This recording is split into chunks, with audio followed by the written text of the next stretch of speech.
naye kati sebo abasajja ebigambo bibabulira mukamwa jangu oyogere eri abantu Honorable Kasibante. New day, new way. Sebo owekitiibwa omuteeketeeke era n'abakulembeze b'ebibiina by'obufuzi eby'enjawulo nabyo ebiteeketeeke, ababaka ba paalamenti abateeketeeke abasobodde okubaawo olwaleero, abakulembeze abateeketeeke mu biti eby'enjawulo banyabo ne bassebo, nsanyuse nnyo nange nga senior resident w'ekitundu kino okubaaniriza olwaleero wano. Omukolo guno gwa byafaayo era MC waffe ekibuuzo kyatubuuziza wano kye kibuuzo Uganda yonna kyerina okwebuuza, tukoze tutya okuva we tuwagamidde. Njagala okwebaza mukulu wange mu by'obufuzi Honorable Mike Mabike atuwadde bulungi omusingi ogusookerwako, era ekyaffe abanaddako tugenda kuba nga tubaga bubazi, ate mugenyi waffe ow'olunaku asereka akasolya ekintu kitambule. Mu bigambo bye ngenda okwogera ebitonotono,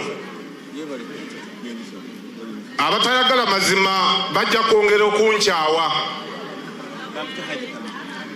naye abagaagala mujja kunjagala. Mwami Museveni tatya mibiri gyaffe. Museveni atya mitwe gyammwe, era njagala kitegedde okigambe munno, Museveni tatya mubiri gwo, Museveni atya mutwe gwo.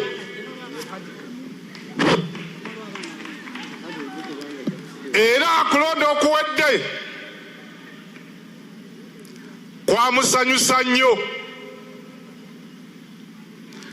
kubanga emitwe gyatya gyakendeerako ne kugenderako emibiri egitaliiko mitwe gyatya.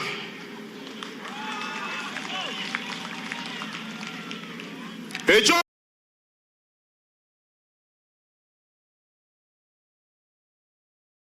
okumwesimbako gyakendeerako ne kugenderamu emibiri egitalina mitwe gyatya. Oba omutegeerawo?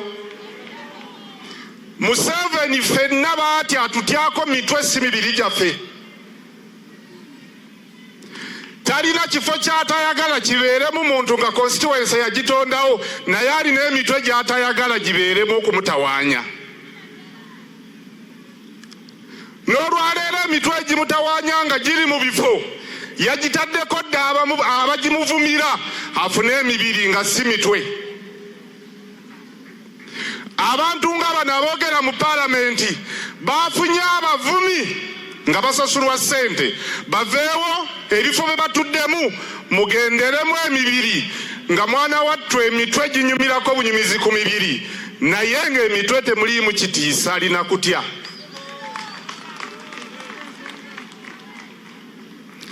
N'ekifo kyatuddeko ekyobwa pulezidenti bw'awulira bampuuga nga batandise okusituka, atandise okutalaatala, kubanga ababaddeko gye balaga tebamanyiiyo, we bali tebamanyiiwo, ne we baali tebamanyiiwo, balowooza nti baatuuka.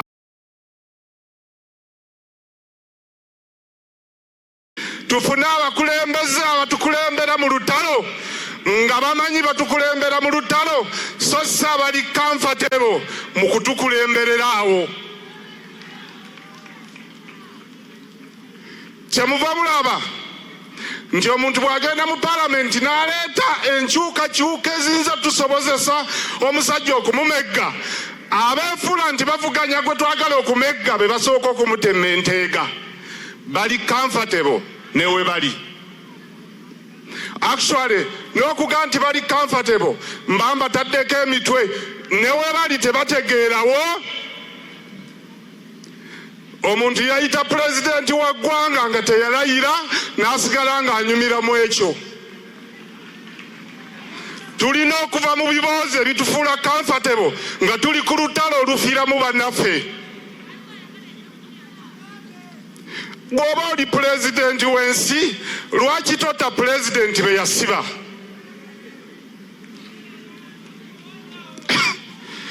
Bw'oba amateeka toyagala gakyusibwemu ag'ebyokulonda, omusango gwe watwala mu kkooti, lwaki essaawa ze bawa abaloopazi ezaakusalako n'oguggyayo? Gwe waali badde osooka n'okwagala okukyusa mu mateeka nti obudde obw'okuloopa butini. Abantu bali comfortable ne we bali. Gamba munno nti tulina okwejja we tuli tufune balwanyi abatutwala we tulina okuba. Bannaffe abamu baatuuka. Era nsanyuse nnyo abategesi we batuuzizza Right Honorable Mpuuga. Bannaffe abamu awe bamutuuza bateekawo fulaga zonna ez'eggwanga nga pulezidenti w'eggwanga yatudde ate ne batuga nti gwe bavuganya. Ebyo ebibuuzo eby'ekigega bye bitusibye we tuli. Ekyokubiri, olutalo luno lwabeetegese. Olutalo luno lwabateekeddwa. Abantu abatayagala kuva we tuli tebaagala kuwulira na gye tubadde. Ebibiina by'obufuzi byonna ebiri wano n'ebitasobodde kubeerawo leero ebyetegese bye tusobola okutambula nabyo nga byetegese kugenda mu maaso. Okwetegeka kulimu ebintu bingi. Ngenda babuulirako kimu ku byo. Twagala kununula nseeneefu ne dimokulaasi. Atali dimokratiki tasobola kugaba dimokulaasi. Abantu batwala ndiga na mbuzi zibugirira bafune tiketi. Omuntu omu nga yagibawa nga bakuga nti ate baagala kulwanirira dimokulaasi. Ekyo kye bakola ye dimokulaasi. Basaba ne bannyaba abaagala dimokulaasi nga ffe. Mulekerawo okutwala endiga n'embuzo zitambira. Omuntu omu abawa etiketi okujja okuvuganya abalala abangi. Ebibiina byammwe mubisabe wabeerewo okweteekateeka kw'okulonda tusobole okugaba kye tulina nga tutuuse erudda eri. Dimokulaasi alinga ddiini. Atali munnaddiini tayinza kusuubiza mukisa. Atali munnaddiini tasobola kukowa ddiini. Kyemuva mulaba nti kabaka waffe Muteesa bwe yategeera nti Abangereza n'Abafalansa basoma eddiini n'abayita bajje basomesa abantu be. Kati ffe tuyinza tutya okuyita abakafeeri batuwe dimokulaasi? Njagala okukomekereza obubaka obwo n'ekino nga nkiddamu kiggumiza. Abali mu bibiina by'obufuzi ebyagala dimokulaasi mulina okumugaba. Mu Uganda teri muntu omu mugezi nga constituency 5 mu 5 yasalawo gwe genda weesimbe wano naawe genda weesimbe wano naawe genda weesimbe wano nga naye yennyini yeetaaga kuvuganya.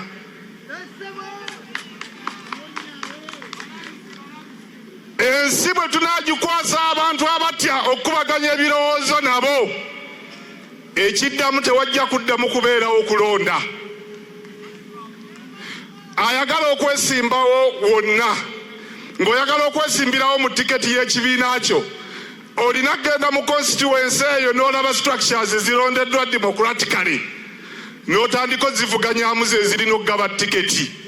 Tewabaawo ekibiina ekiddamu ne kibaguya nti kyo kirina kabona yagabira eggwanga tiketi naye nga kyagala democracy kyafuuka dda kidikiteeta ekyenkana n'Amini oba n'Omusinga. Ssebo w'ekitiibwa njagala kumaliriza statement eri wano yennyonta eggwanga gye lirina eri abakulembeze. Twetaaga abakulembeze nga ffe abakulemberwa bwe tuba tuwaba basobola otugambako. Abakulemberwa bwe bavuma Katikkiro ng'omukulembeze abagambako nti ekyo kikyamu.